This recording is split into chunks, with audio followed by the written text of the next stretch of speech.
the whole cabin was barfing. It was so bad. It was horrible. And so finally, like, I reached my limit. And she was out of there. And I ran out and I was like, I need fresh air. Where is the air? This is the Exploring the National Parks podcast with Dirt in My Shoes. My name is Ash, and I'm a former park ranger and the founder of Dirt in My Shoes. I think that the parks are best seen from the trail, and I'm here to make national park trip planning easy. And I'm John. I carry the kids on the trails, I tell stories, and notice all the things that Ash doesn't care about much, like flowers. Join us as we show you around America's spectacular national parks. We're sharing our favorite places, fun facts, adventures, and misadventures. And we'll even throw in a little trip planning. Let's start exploring.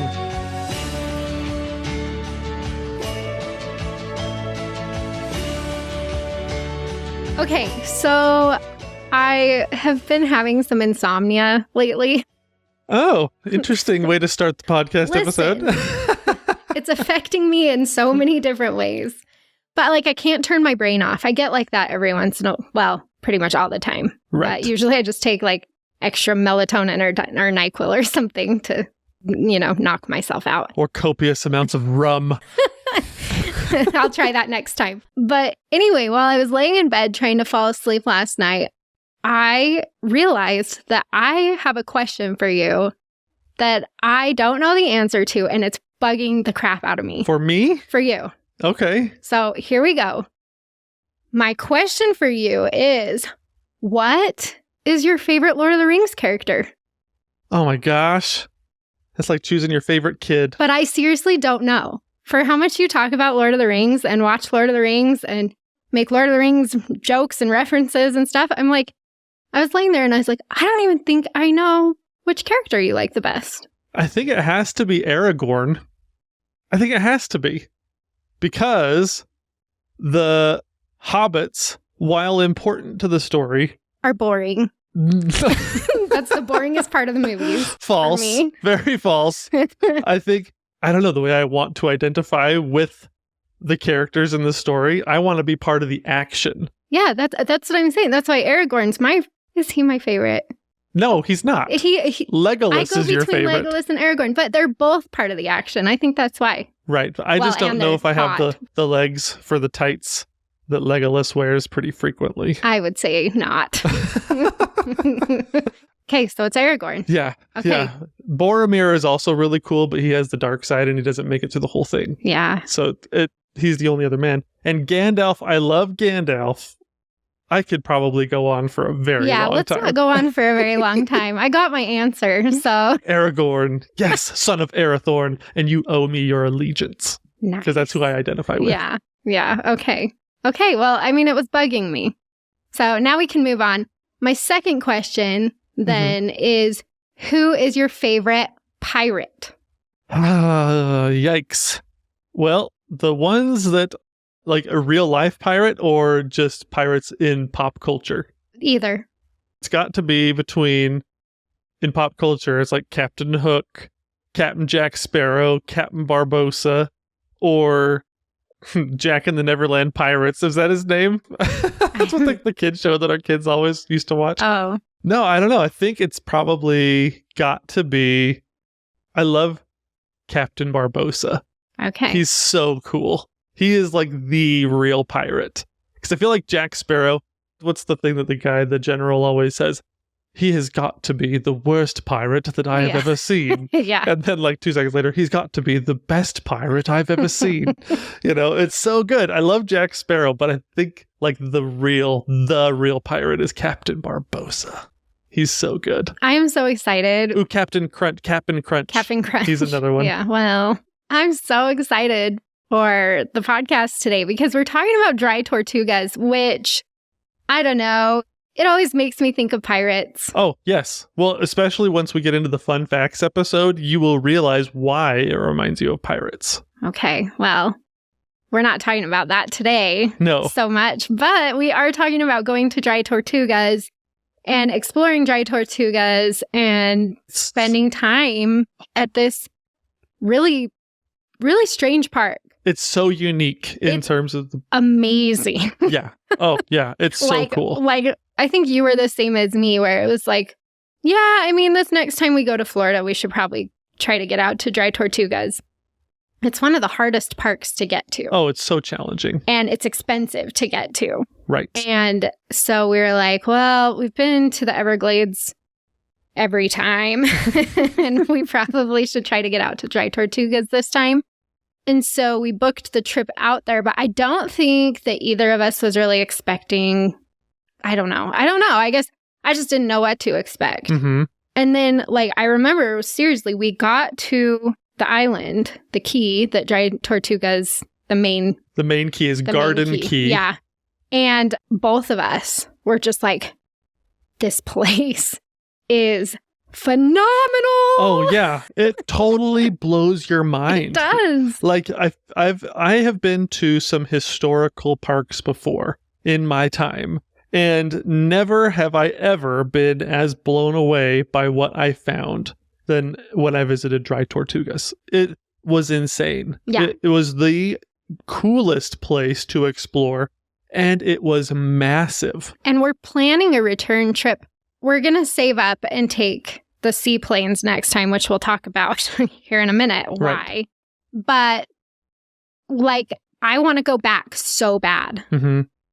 I did not feel like we had as much time as I wanted and got to do as much as I wanted. And I would spend, like, way more time in Key West and just all the things because, yeah, everything about that area and getting out there was just mind-blowing. Yeah. So today we're talking about Dry Tortugas, exploring Dry Tortugas, and this park, in case you don't know, is in Florida. Yes. Kind of. It barely makes Barely it. counts. Oh my gosh. It's the most isolated and furthest west of all of the keys at the bottom of Florida. Yeah, and you think when you're going to Key West, you know, like you're like, wow, where are we going? Like we're going out into the middle of the ocean. Right. But Key West is just the jumping off point Yeah. for getting to Dry Tortugas, which is even further out in the middle of the ocean. It's like 70 miles off the coast of Key West. And it seems like it's in a really strange spot because it's just, I remember thinking like, what in the heck? Because Dry Tortugas has a huge fort on it. Mm-hmm. And that's like the main thing to see when you get there. But it's like, why would you build a fort out here? Which we also will talk about probably in the fun facts. Oh, so much. But it's one of those places where you kind of look around and you're like, where are we? Yeah, it's true. You're out in the middle of the ocean. I mean, you can see the Dry Tortugas are a series of, I think it's 7 to 8 islands. I think, it said 7. It kind of depends on how some of the sand, because the sand moves and some of the keys actually connect sometimes. And so it's interesting. But no, I mean, the only thing that you can see are these other small little keys, and you're in the middle of the ocean. Yeah, it's so cool. So I'm really excited to jump into this. Trip planning wise, there is an airport in Key West, but it is typically quite a bit more expensive to fly into Key West directly. Sometimes you can find deals, but we usually just fly into Miami, go to Everglades, go to Biscayne, and then you can rent a car from there and drive down to Key West. It's like a 3-hour drive, but you're driving through the Florida Keys. Which is so fun. It's really fun. It's whenever we have one of our favorite parenting moments where this was the first time I've ever been on a bridge where ocean was on both sides of me. Yeah, because the road is crazy because you're like bopping between these little tiny islands. Yeah. And there's a road that connects them all the way out to Key West. So like you drop off the tip of Florida down into Key Largo, which you just got to sing the song. Key Largo. I want to take it to Bermuda, Bahama. Come on, pretty mama. Key Largo. There it is. Yeah, there it is. Took a minute to get there. It did. I started further back than I realized. But you get down to Key Largo and then you cut through the Keys, and this road is it's built between the islands, just in the ocean along these islands, and it's crazy. It's super scenic. Yeah, it's so cool. It's like I said, this is a super unique place to visit. And while we were driving, I was like, oh my gosh, my kids are really going to appreciate this. Hey, boys, look, there's ocean on both sides of us. And the kids, in their typical fashion, look up from their books or whatever they were, take a look out the window. Huh. And then put their Yeah, they did and then they're not back care. into their books or back into their whatever they were looking at. And I was just like, are you serious? Come on. Where else have we ever done something like this where you look on both sides of you and you're like, whoa, the ocean. On That's both cool. sides. Yes, It's exactly. crazy. That's also the time when we were driving through the Keys and I looked behind me, like the kids were just not responding at all. They did not care about that drive one bit. But I looked behind me and our youngest son had the word poop written across his forehead. Our older son had written poop on our younger son's forehead in marker. Oh my gosh, I remember that. As we were driving to the Keys. So that's the other memory from that drive. Oh man. And then the younger son, after he realized that mom and dad thought it was a big deal, then he got upset. Yeah. But while his brother was doing it, he was like, this is the coolest thing. Well, My brother's drawing on me. Yeah, I don't think he knew what his mischievous older brother was writing. So anyway, so we're like, we get out to go to the restaurant and our youngest has poop written across his forehead. So that's great. The other thing, so we didn't spend a ton of time in the Florida Keys besides Key West and then Dry Tortugas. So the rest of the Keys, I mean, there's tons of stuff you can do, but a couple of things that we did that we enjoyed, it's actually all food related, if you're surprised. I love key lime pie. Yes. So I'm always looking for somewhere to eat key lime pie. When in Florida. Yes. It's just, you have to. The heart of the key lime culture. Exactly. And so we stopped a few times at the Blonde Giraffe for key lime pie, and that's in Key Largo, but you'll drive right past it as you're heading out to Key West. It's not out of the way at all. Yeah. The other thing is we stopped at Wahoo's Seafood.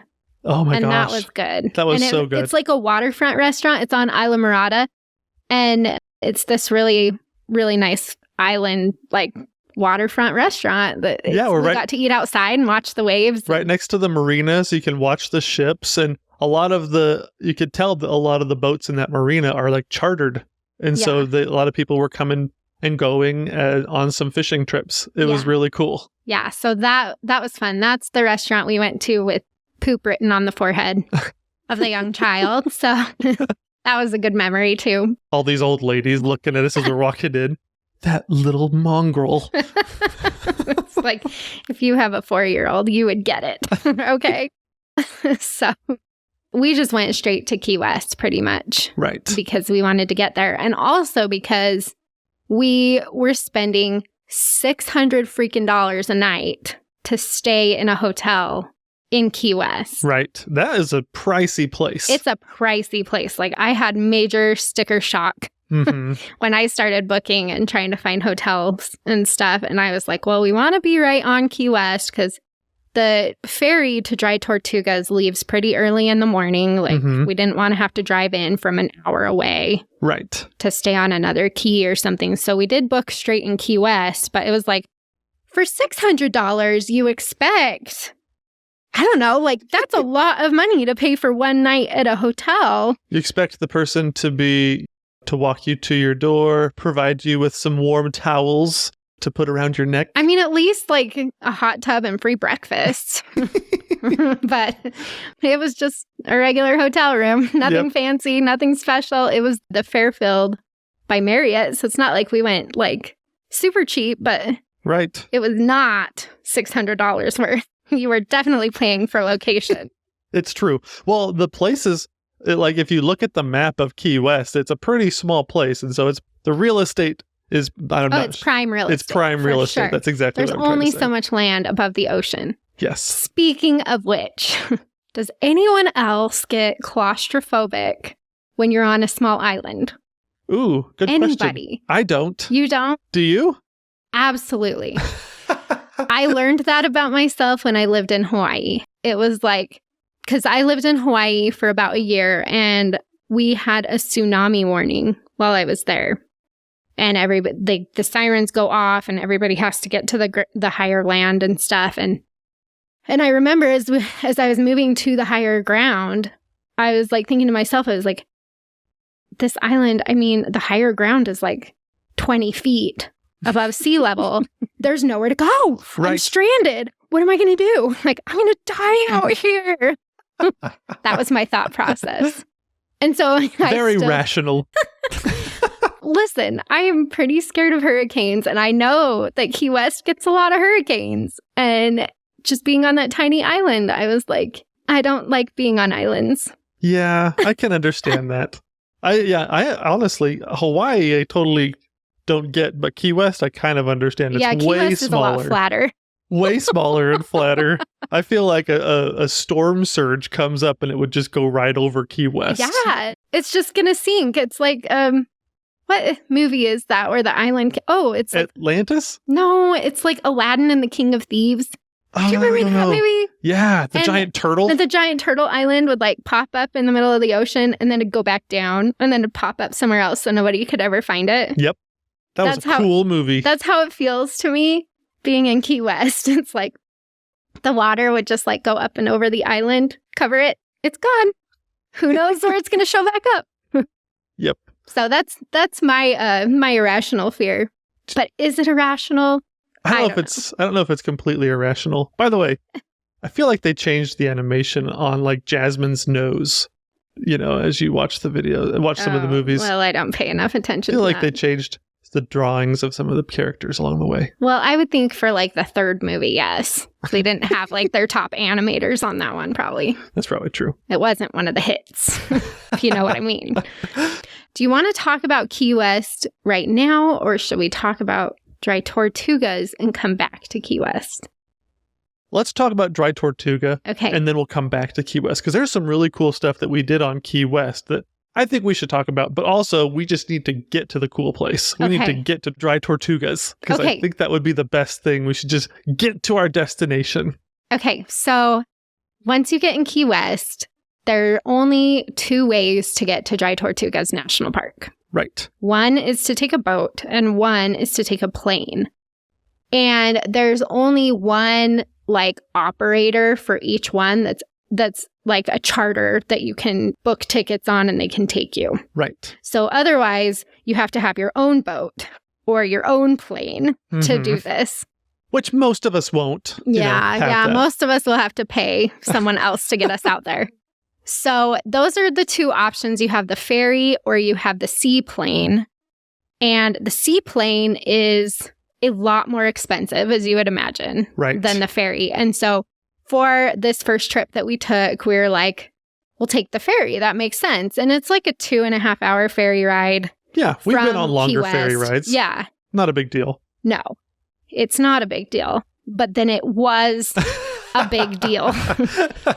And I have never had such a funny yet disturbing experience in any national park. Like someone had to walk the plank. This one takes the cake. I wish it was me because our particular day, and I think this happens fairly often, but not all the time. Right. But our particular day of taking the ferry out to Dry Tortugas the water was pretty choppy. Yes.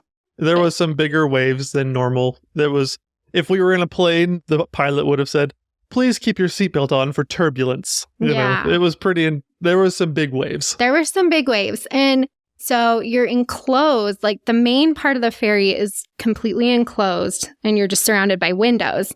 And there's just a ton of seats on the inside. And then there's like a tiny little deck out the back that you can stand on if you want some fresh air. Right. Or you can go up to the top. And again, it's just like a tiny deck with like some more open air type seating. Right. But only for, 20 people. Like it's not, and the ferry, they put a ton of people on there. Yeah, and it's not assigned seating. And so if you're in a group like we were, you kind of have to pick a spot and keep it. Yeah, and you don't know where you want to sit. Right. But pretty much everybody goes into the main cabin, like the big area that's enclosed with all the open seating. Right. That's where everybody can fit. So anyway, that's where we were sitting. How long into the boat ride do you think we were? Oh, half an hour? I think it was longer than maybe? half an hour. Yeah. Do you think we were probably about halfway? Yeah, about maybe halfway. Around an hour and a half. People had gotten comfortable. They're reading, playing games. Yeah. All that stuff. And I'm fine. I was fine. Everybody in our family was fine. We were just playing games. Right. And they gave the kids like little like junior ranger sheets to work on while we were going. And so they were working on those. And we're sitting there.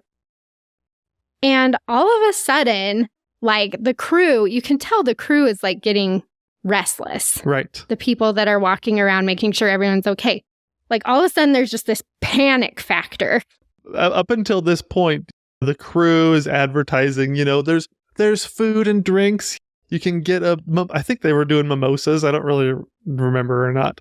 Pina coladas, something like that. They were selling their drinks and everything. And then all of a sudden, the crew is giving ginger ale out like it's free candy on Halloween. They're just walking around with giant trays of ginger ale. And they're like, who wants this? And we're like, I like ginger ale as much as the next person, but I was really confused. Yeah, it's like they were looking at people, looking to see how much color they still had in their face. And then it was like, here's a ginger ale. I think you want this. I think before they started handing out ginger ales, they were handing out barf bags. Yeah. They were running around the cabin handing out barf bags. And guess what? Every single person in the cabin basically was barfing. Like, it was the most horrendous experience I've ever had.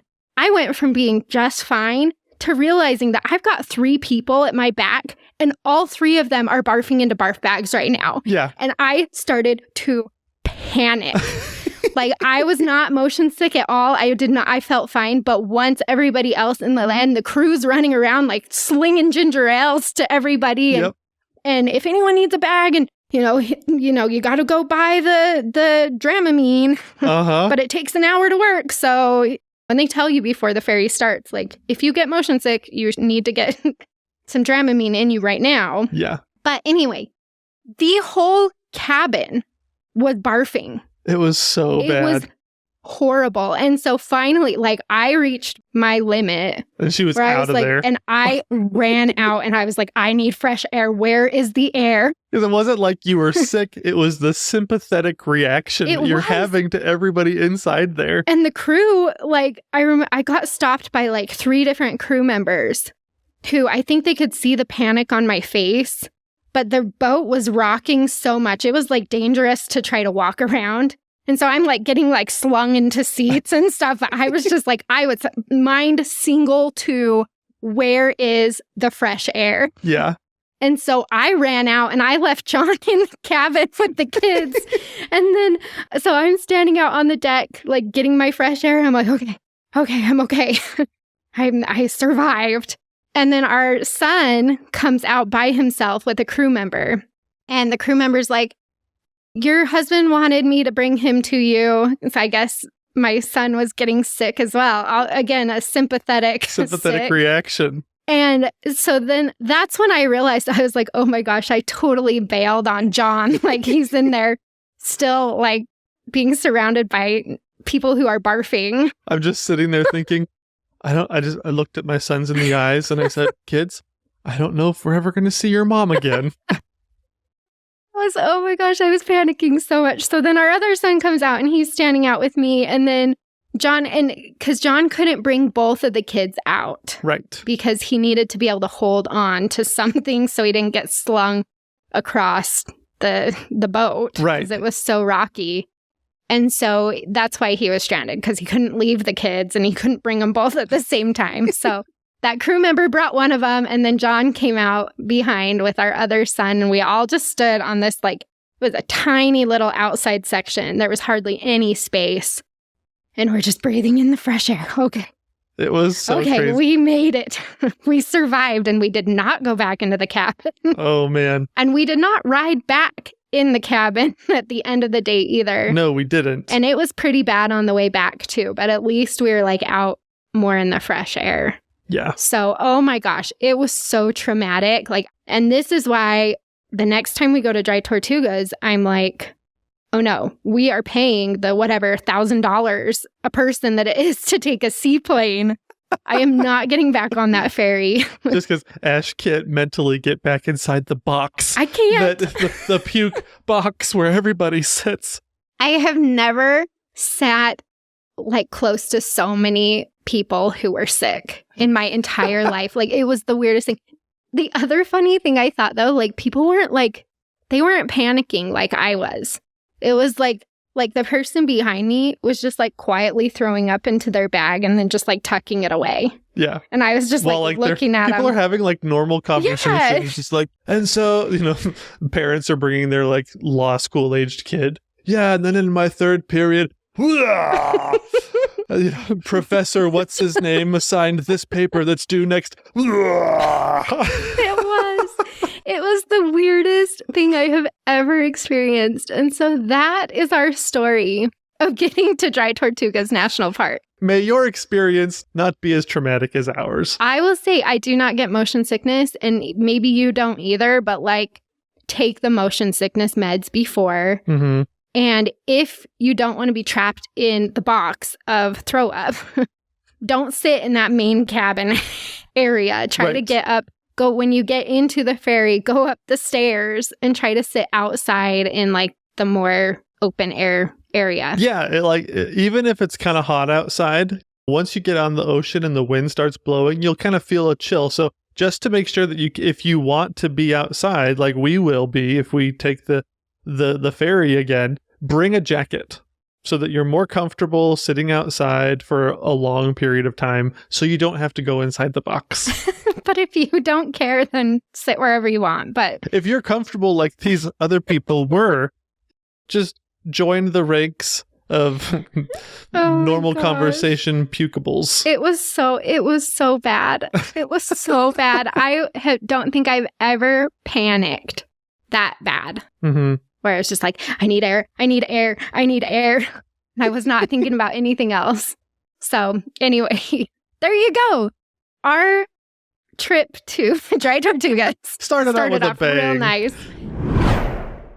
All right, I'm going to take you on a quick break from the podcast because I want to share something that has turned out to be really fun for me and the family. I'm talking about the free Dirt in My Shoes National Parks checklist. As simple as it sounds, this list of the national parks has become something I really love to look at. Organized by state and with a little checkbox next to each of the national parks, this checklist has become something of an adventure diary for me. With all the national parks listed on one page, it makes it easy to see what adventures I've had and which ones I have to look forward to. After you put yours up, I think you'll find that you have way more invested in it than you originally realized. And it will turn out to be more rewarding than you expected. Try to put it up in a somewhat visible space, because you'll find yourself having conversations that sound like, "Ooh, do you remember when we went there? That was so cool, let's do it again." Or, "When do you think we'll make it there? That sounds like so much fun, let's go there next year." You'll find that it's pretty good at making adventure buddies out of the people that matter most.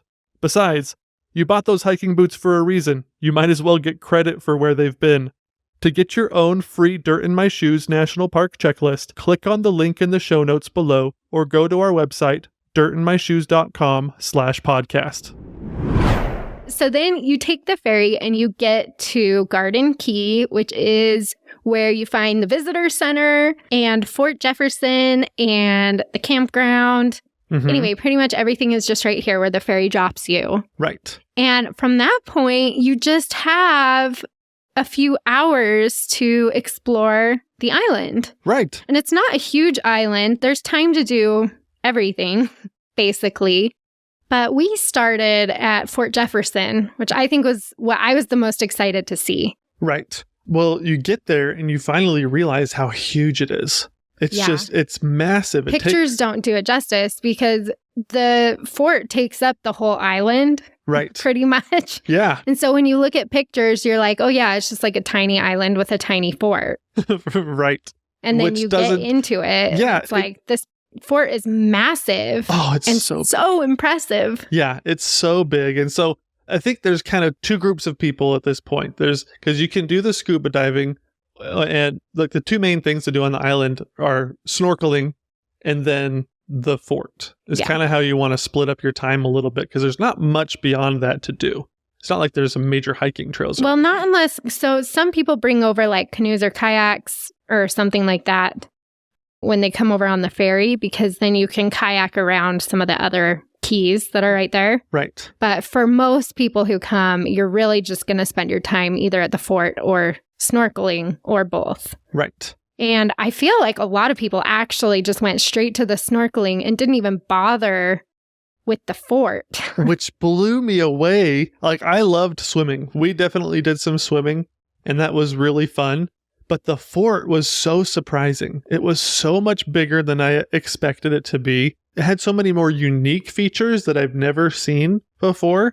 And it really was like I stepped back into Pirates of the Caribbean for a second, especially some of those forts that they have in the movies, like Port Royal, where they have all of these really cool walls for the fort, and they have cannons, and they have everything. It's that all of it was there. Yeah. It was so neat. So Fort Jefferson is a 19th century fort, and it's one of the biggest in America. Yeah. And it protected those Gulf waters, which was a major trade route between the Mississippi River and out to the Atlantic Ocean. Right. And so while it seems like you're kind of in the middle of nothing, and why would you need a fort out here?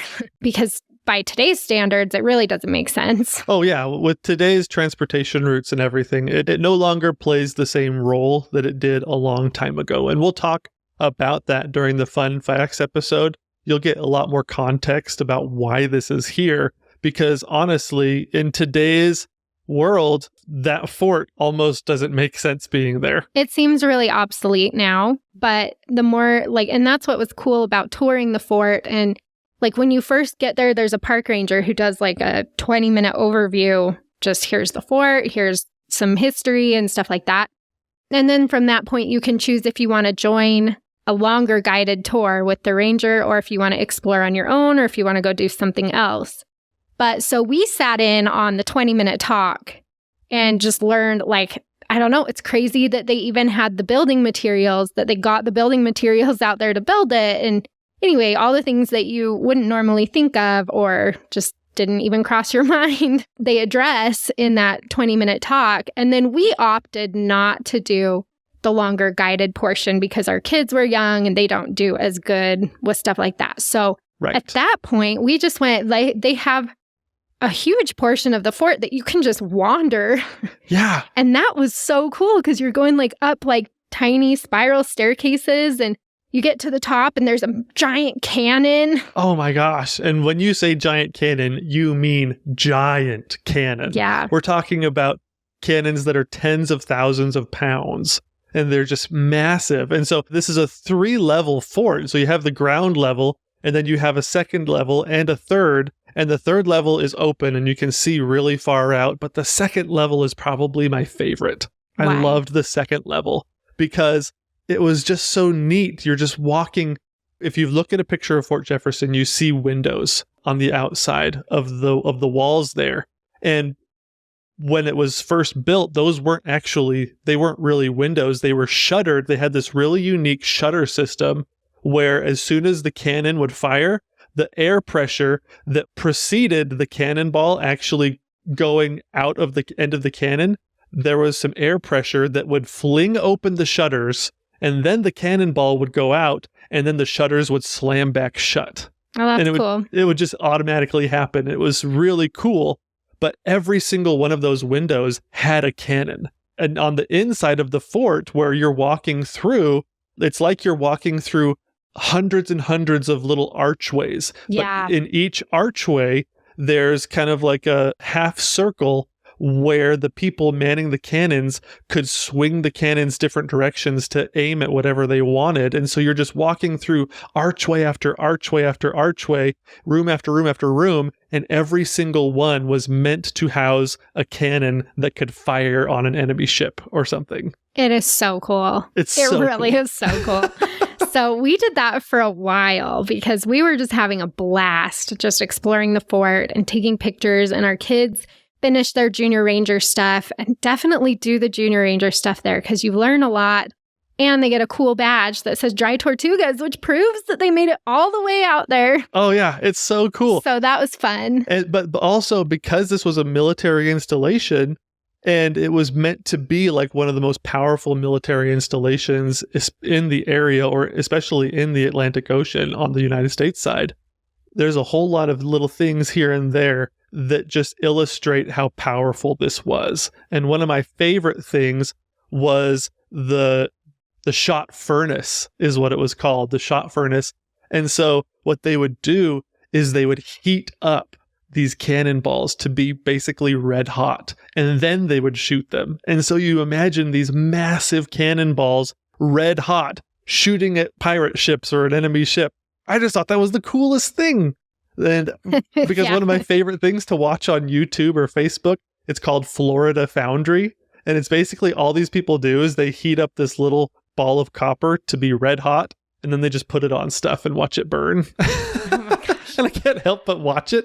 And I'm just thinking, in a massive scale, you've got these cannonballs that are hundreds of pounds being heated up to red hot and then shot at the enemy. It's just so cool. Yeah, the other cool thing about Fort Jefferson is that it has a moat. Yeah. And so this moat, like there's a wall that blocks a lot of the waves and stuff from hitting the fort and coming in. But that wall, you can walk around it. You can walk portions of it. And you can look for sea life down in there. That's like, the water is just gorgeous blue. Mm-hmm. And so that's a really cool thing to do too, is walk the fort wall and kind of be in between the ocean and the moat. Yeah. And you're right up against the outside of the fort. And so that was just a really big highlight for us that I don't think we were anticipating, like, loving as much as we did. No, that was super cool. How often do you get to walk along a moat? That's really cool. There used to be a saltwater crocodile that lived in those moats, actually. That's cool. For reals. They actually had to relocate it because it was getting too friendly with the people.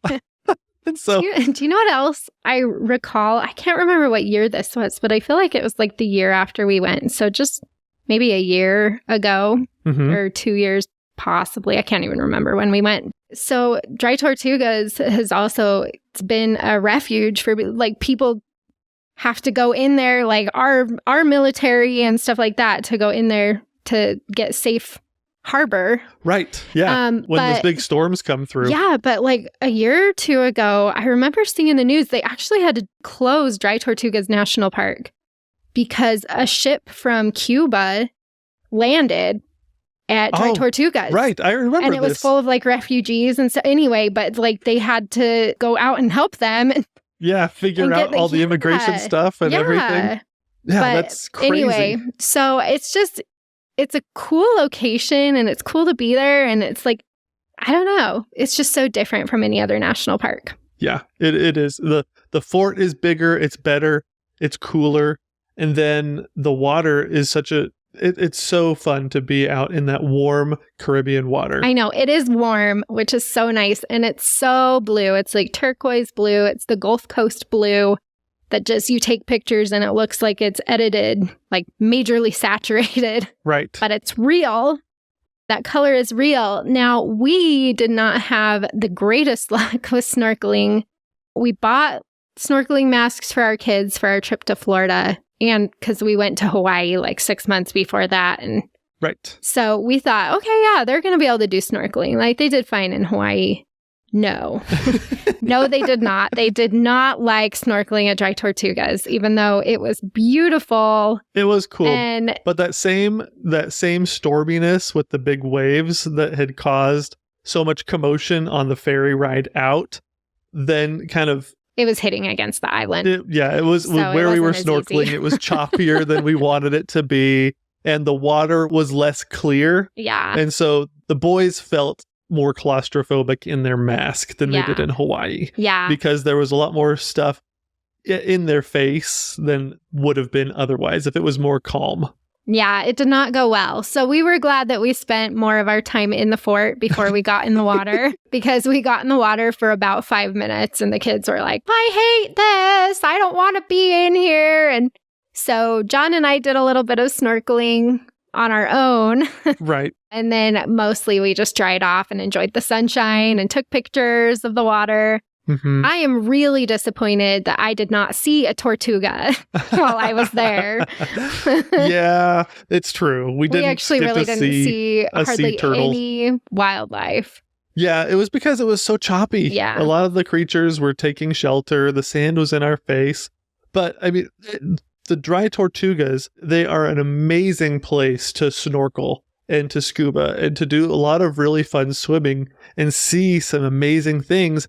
Because this whole area, from all the Florida Keys, the Dry Tortugas, that whole system of reefs is the third largest barrier reef system in the world. It's huge. And the Dry Tortugas, there's not as many people swimming and exploring and doing everything as there are in other keys. And so the Dry Tortugas are a really unique and wonderful place to explore and see beautiful coral, beautiful fish. You can see the reason it was named Dry Tortugas. The Tortuga is because the Spanish explorer that found it was so amazed by how many turtles were there. Yeah. And so they actually named it Las Tortugas after the turtles, which I think is cool, but I just didn't get to see one. So that's disappointing. Just have to go back. I know.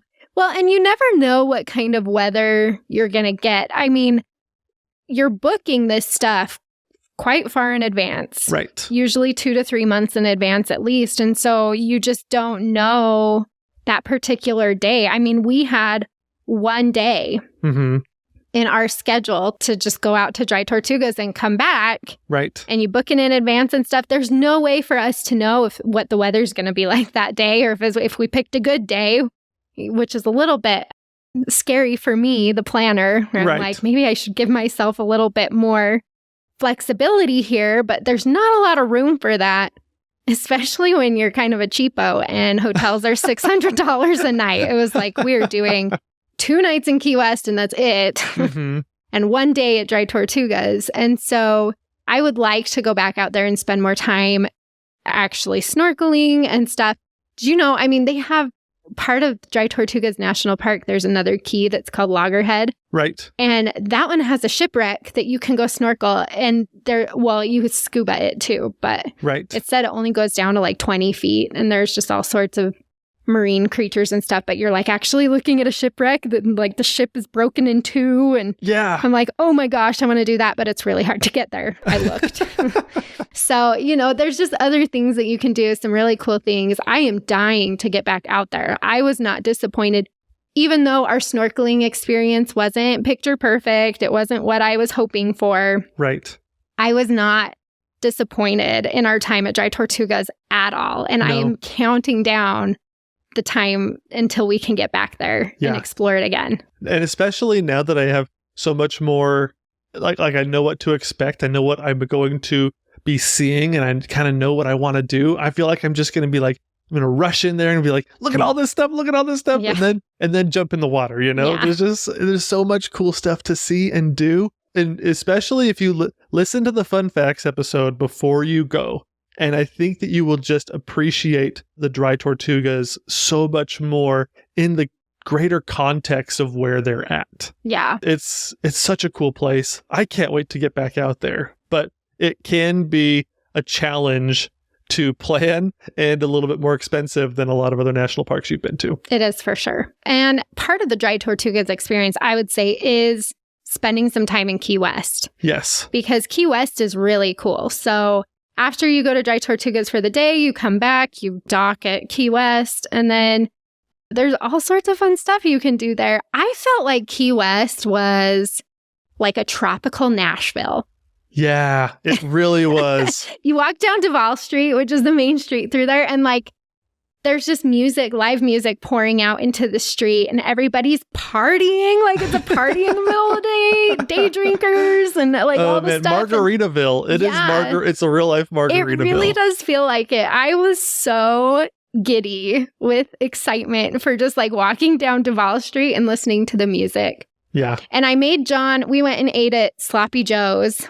That was fun. Because there was live music. Mm-hmm. And I'm a sucker for live music. I love live music. And so they had a really good artist there during the lunch hour. And so we went there for lunch and listened to the music and just had a great time. And there's like chickens walking around everywhere, which is totally an island thing. It's like that in Hawaii too. So that felt normal to me. Which is why we came home with 2 rooster Christmas ornaments. Yeah. Because our kids wanted to buy each of their own. They loved all the poultry wandering around. So it was awesome. That was really fun. I loved downtown Key West. Like, it just felt like a party. The live music, all of that was really fun. Yeah. Fun fact.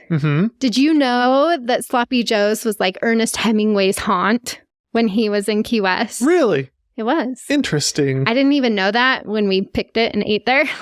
But yeah, so pretty cool. Ernest Hemingway came over to Key West from Havana. I guess he was like traveling across the Atlantic to get back to America. Went through Havana, went up to Key West, stayed in Key West for a little while, and just kept going back to Sloppy Joe's. One of his most famous books, I think, is about an elderly Cuban gentleman that's trying to catch a fish. And like, that's the whole book. I read one Ernest Hemingway book in high school. And I did not like it. So I don't get it, I guess. That's funny. There's a scene in Gilmore Girls, for all of you Gilmore Girls fans out there, where Jess and Rory and the really high-strung girl, what's her name? Paris. Yeah, they're all sitting around the table talking about their favorite books and things. And Jess is the Ernest Hemingway. He loves Ernest Hemingway. And both Rory and Paris were just dogging on him because they did not like Ernest Hemingway. I don't either. I don't get it.